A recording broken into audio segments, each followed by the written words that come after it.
they're not going to have a conservative black be successful. Herman Cain tops a new KCRG-Gazette-Iowa State poll, but can he ride that momentum through the caucuses and beyond?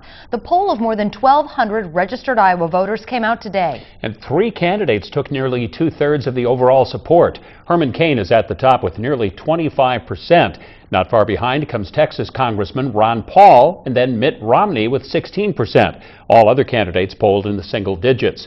But when asked for a second choice, voters picked can't decide more than 20% of the time, leaving a large gap of uncertainty in the race. KCRG TV 9's Jillian Petras is live at the Kirkwood Hotel, where Ron Paul will be campaigning tomorrow. And Jillian, the poll is good news for Paul, of course, but even better for Herman Cain. That's right, Bruce. Not only does the poll show that Cain is leading the pack, it also shows Cain fares better with Republican women than some of his other Republican contenders. And that is a surprising twist given the recent sexual harassment allegations he's faced.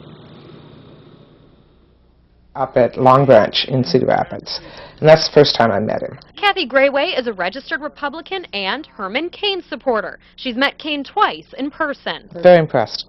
Very impressed. Very personable. Grayway is not the only Iowa Republican woman backing Herman Cain.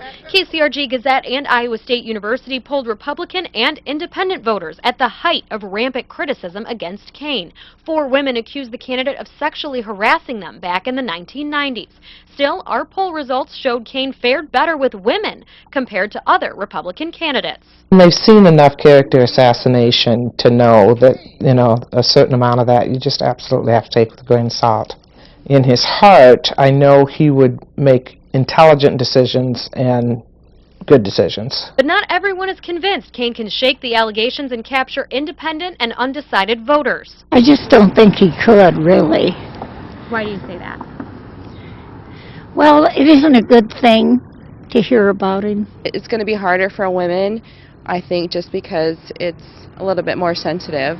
Grayway says she firmly believes if Cain can make it through the caucuses, the allegations might take a backseat to his economic policies.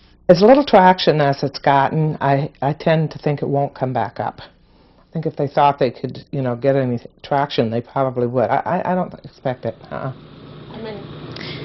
Now, earlier today, the Secret Service announced Cain is the first Republican candidate to receive their protection. Secret Service said Cain asked for the detail, but they're not saying why. Bruce? Thank you, Jillian. And to read more analysis on our poll and to see how some of the other candidates did, look for this story under the Politics tab at KCRG.com.